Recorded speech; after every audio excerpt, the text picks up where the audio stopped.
get into a valve block servicing. So if you run through the troubleshooting matrix either by yourself or with one of our support techs, you might come to the conclusion that you need to do a valve block servicing. Now, luckily, this is a fairly easy process. All you need is a Kit 7100 valve block service kit, a 5/8 wrench, and an adjustable wrench sometimes to make sure that you can hold on to the valve block or hold on to the water stop if you're having trouble getting it undone.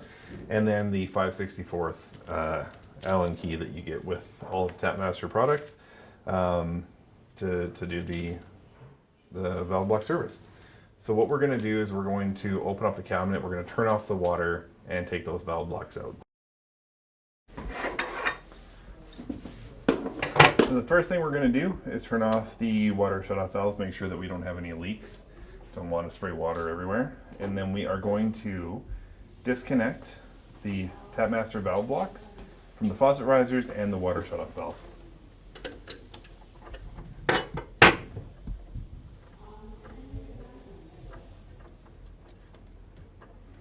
Now you're going to get some water running back out from your faucet risers just because there's some water left in those lines.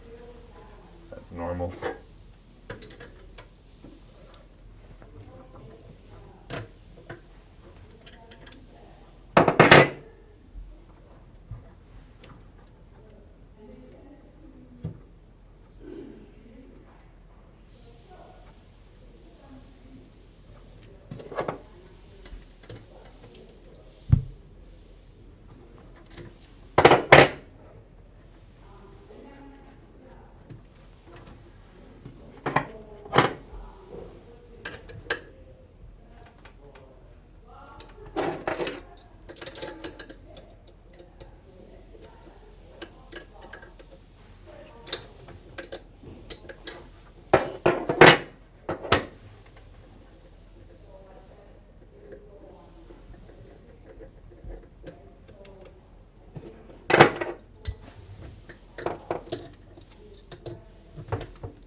Alright, just like that. And then we're going to pull these up so we can work on them on top of the countertop. Alright, now here we've got a model 1778, so it's got two 5-barb manifolds. A standard Tapmaster is going to have a 6-barb and a 3-barb. The process is the same for both. So what we're going to do is we're going to take the first valve block and we're going to undo the 4 screws, holding it in place. And then just thread them all the way off.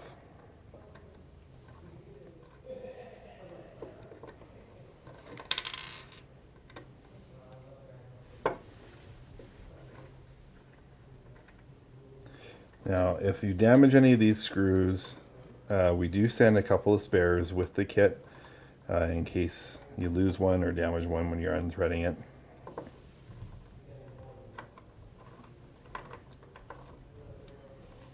Once you get that one off, you're going to take the valve block manifold off. Now, it is very important that you keep track of where these water lines, or the way this goes. So you've got your diaphragm in here. There's a spring, diaphragm, and then there's a filter there.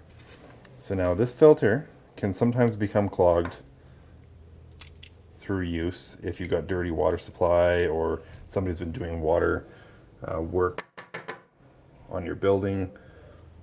So what you do is you pull that filter out, set it aside. So this is our old diaphragm, filter, and spring assembly. We're going to open up our bag and we're going to get a new diaphragm, a new filter, and a new spring. And we recommend you change all of these at the same time, like so. So now what we're going to do is we're going to look at the diaphragm, and you'll notice on one side there's a duckbill right there and a cone, and on the other side there is just a single cone. So the single cone, or a single duckbill, will go into that hole with the big cone in the center facing downwards. And the duckbill and cone, the pair of those, will be next to that compression nut that stays on the valve block itself. You're going to put the filter in with the concave section up. Again, put your diaphragm in, and then put the spring there. And then on this manifold, keep in mind that the yellow tubing will go to the threaded side. You can also look underneath. There's one hole here and two holes here that line up with those different parts of the diaphragm. You can put it on there, like so. Make sure it gets all nice and lined up. And then you're going to put in the 4 screws.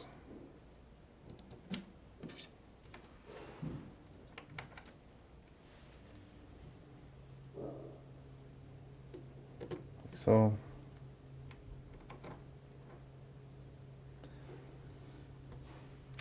And these don't have to be excessively tight.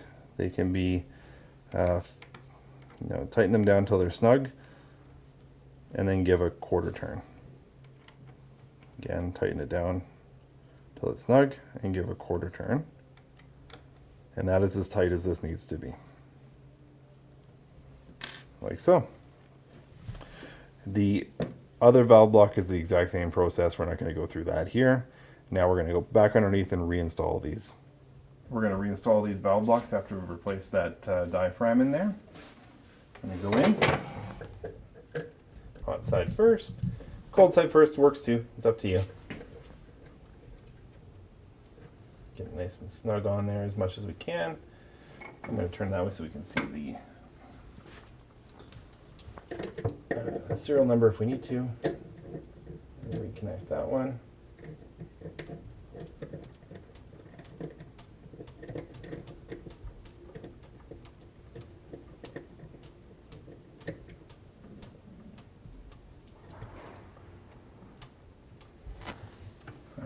We're going to cinch this down here. Now I'm using an adjustable wrench to hold onto my water stop because these are installed on PEX, which means that they can rotate. So I'm just going to put that there to hold that water stop in place. I'm just going to tighten that up nice and tight.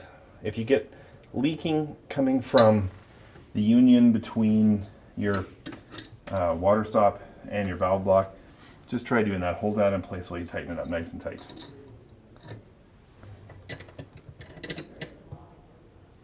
Same thing here. Nice and tight. So now what we can do is we're going to install the hot side of our faucet to our hot Tapmaster valve block.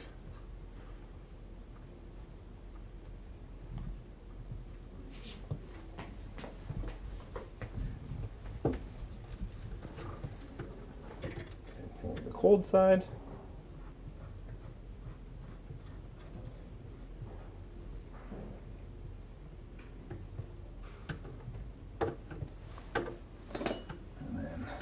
I'm going to tighten this up. Now the faucet risers often don't have to be quite as tight as the other side.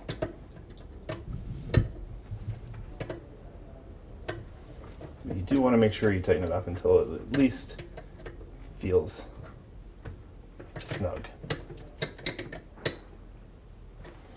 There we go.